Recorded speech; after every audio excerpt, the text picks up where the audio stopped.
The way I add reverb to a vocal is a little bit controversial with my students because what a lot of them like to do is open up the mixer, find that vocal channel right here, and on insert they like to add a reverb. So we'll put the room reverb on, and there you go, you can hear that right away. So that's what my students like to do, but I want them to do it a different way. So I'm going to show that to you right now. So I'm going to remove that. And instead of adding a reverb on the insert of a vocal channel, I'm going to send my vocal channel to a new effects channel. So this way I can put a reverb plugin on that channel. So I'm going to hit add effects channel, and there it is. And on that channel, I'm going to insert the room reverb. Check 1, 2. Now I'm able to control that reverb from this fader right here. Check 1, 2, 3, 4, 5, 6, 7, 8. There's a lot of reasons why I might want to do that. First, let me just pull up a more normal preset like concert hall. So why I might want to do that is because if I have 5 vocal channels, let's say I add 5 more vocalists to this, I don't want to go in on every channel and put a reverb plugin on 5 more channels. So let's add another channel.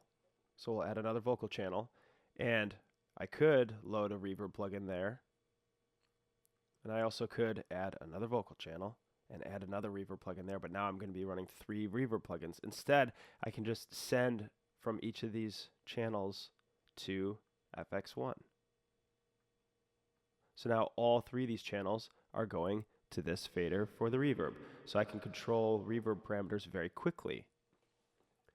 Also, I can rename this. I can, instead of FX1, I can just call this reverb, or I could call it vocal reverb, or whatever I want, so that way I know what I'm looking at when the mix starts to get a little bit more dense and I have more tracks on there. Another thing I could do is I can EQ my reverb. So I can put an EQ in after the reverb.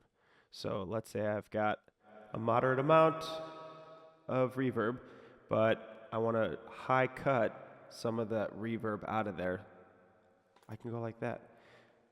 I, of course, could do that on these channels over here, but then it would affect the pure vocal EQ as well. So it's just much easier to really dial in the parameters of your reverb if it's on its own effects channel. And the more channels you add to your session, the more this is going to become apparent that you just want to run effects like this. What effects, reverbs, delays over here. Let's practice one more time. So let's say I want to send all 3 of these to a delay. So let's add another effects channel, and we'll call this one delay. And then here we can insert delay. We'll go with the analog delay. Check, check, check, check, check. And I can dial that down.